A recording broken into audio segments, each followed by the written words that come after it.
ओम नमः शिवाय. साधना प्रभामध्ये तुमचे खूप खूप स्वागत. भाविकांनो, वर्षानुवर्षे पिढ्यानपिढ्या चालत आलेली पंढरीची वारी वारकऱ्यांच्या भावनांशी जोडली गेली आहे. कधी एकदा पंढरीला जातो आणि पांडुरंगाचे दर्शन घेतो अशी भावना मनात साथ घालत असते. या वारकरी संप्रदायाचा इतिहास आज आपण ऐकणार आहोत. इसवी सन 1508 ते 1511 दरम्यान विजयनगर साम्राज्याच्या राजाने पंढरपूरच्या पांडुरंगाची मूर्ती त्यांच्या राज्यात अनागोंदी येथे म्हणजेच सध्याचे हंपी येथे नेली. आषाढी वारीसाठी वारकरी पंढरीत आले, परंतु ज्या दर्शनासाठी आले तो पांडुरंग जागेवर नाही हे पाहून सारेजण आलाप करू लागले. परंतु राजाच्या शक्तीसमोर कोणाचे काय चालणार. सर्व भाविकांनी पांडुरंगाचे निस्सीम भक्त श्री संत भानुदास महाराजांना हे कार्य पूर्ण करण्याची विनंती केली. भानुदासांच्या घरात पंढरीची वारी पिढ्यानपिढ्या चालत आलेली होती. त्यांनी पुढाकार घेतला व ते हंपीस पोहोचले. एका रात्री पांडुरंगाच्या मंदिराजवळ गेल्यावर सैनिकांचा बंदोबस्त कुलूपबंद गाभाऱ्यात पांडुरंगाची मनोहर मूर्ती विराजमान होती. दरवाजाला स्पर्श करताच कुलपे गळाली व सैनिकांना झोप लागली. भानुदास महाराज मूर्तीसमोर उभे राहिले व देवाला म्हणाले, सगळे भक्त पंढरीत तुझी वाट पाहत आहेत. तू येथे आला आणि येथे तुला सर्व राजोपचार प्राप्त होतील, परंतु पंढरीत प्राप्त होणाऱ्या भक्तांच्या भक्तीला तू मुकशील. चल माझ्याबरोबर.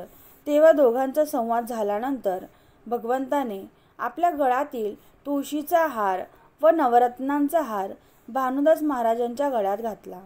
महाराज बाहेर पडले व परिस्थिती पूर्ववत झाली. सकाळी राजा काकड आरतीस आल्यानंतर त्याच्या लक्षात आले की देवाच्या गळ्यातील नवरत्नांचा हार गायब झाला आहे. राजाने फरमान सोडले की जो कोणी हा चोर असेल त्याला सुळावर चढवावे.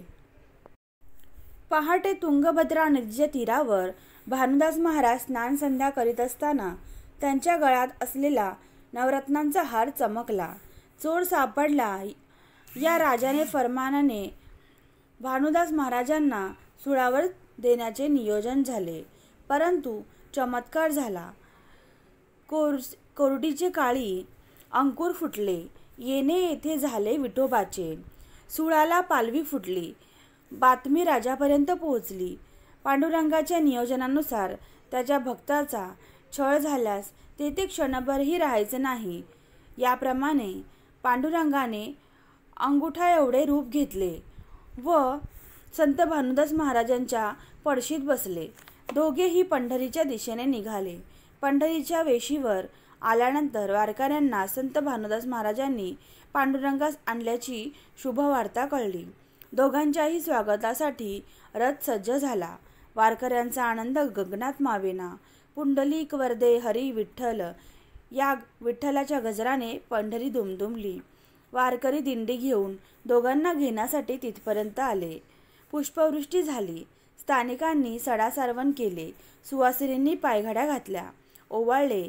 वेशीजवळ आल्यानंतर पांडुरंगाने आपले मूळ रूप धारण केले. पांडुरंग पंढरीत आले तो दिवस होता कार्तिक एकादशीचा. पांडुरंगाने पुन्हा येऊन बाहेर जाऊ नये यासाठी भक्तांच्या विनंतीवरून संत भानुदास महाराजांच्या हस्ते प्रदक्षिणा मार्गावरील काळ्या मारुतीची स्थापना केली. मंदिरात गेल्यानंतर भानुदास महाराजांच्या हस्ते पांडुरंगाची पुनर्स्थापना करण्यात आली. पांडुरंगाने भानुदास महाराजांना आशीर्वाद रूपी 2 वर दिले की तुमच्या वंशात मी जन्म घेईन व तू अखंड माझ्याजवळ असशील. त्याप्रमाणे संत भानुदास महाराजांचे पुत्र चक्रपाणी, त्यांचे पुत्र सूर्यनारायण व त्यांचे पुत्र म्हणजेच शांतीब्रह्म संत एकनाथ महाराज होय. अर्थात संत एकनाथ महाराज हे संत भानुदास महाराजांचे पंतू होय. दुसऱ्या वराप्रमाणे आजही संत भानुदास महाराज हे पांडुरंगाच्या जवळ आहेत. गाभाऱ्यातून बाहेर पडलो की 4 खांबी मंडप लागतो. त्याच्या बाहेर पडलेली 16 खांबी मंडप लागतो. त्याच 16 खांबी मंडपात संबोधले जाते. त्याचा डाव्या हातास पाहिले तर संत भानुदास महाराजांची समाधी आहे. संत भानुदास महाराजांनी आषाढ शुद्ध 14 या तिथी समाधी घेतली. आजही त्या ठिकाणी परंपरेने त्यांच्या वंशजांच्या हस्ते पूजा अर्चा द्वारे त्यांची समाधी सोहळा केला जातो. या तिथीचे स्मरण म्हणून कार्तिकी एकादशीस रथोत्सव साजरा करण्यात येतो. संत भानुदास महाराजांच्या भक्ती आणि कर्तृत्वाचे फळ म्हणजेच आज पांडुरंगाचे दर्शन आपण पंढरीत करत आहोत. म्हणूनच आजही पांडुरंगाला वारीला आपण जात आहोत. वारी केली जात आहे, नाहीतर हंपीची वारी करावी लागली असती. संतांनी जो पंढरीचा महिमा लिहिला, गाता आला, जे अभंग लिहिले ते झाले नसते. धन्य ते संत भानुदास आणि धन्य त्यांची भक्ती. त्यांच्यामुळे आज आपण पांडुरंगाच्या पंढरीत जाऊन दर्शन घेतो. त्याच ठिकाणी हंपीच्या मंदिरात आपल्याला आज एक खाच पडलेली दिसते, ज्यात पांडुरंगाची मूर्ती विराजमान करण्यात आली होती. पांडुरंगाच्या भक्ताचे व भक्तीचे सामर्थ्य. रामकृष्ण हरी, पुंडलिक वरदे, हरी विठ्ठल, श्री ज्ञानदेव तुकाराम, पंढरीनाथ महाराज की जय.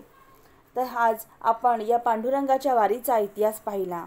तर याची झालेली साधना मी स्वामींचरणी अर्पण करते आणि या साधनेला पूर्णाहुती देते. ओम पूर्णमदः पूर्णमिदं पूर्णात् पूर्णमुदच्यते पूर्ण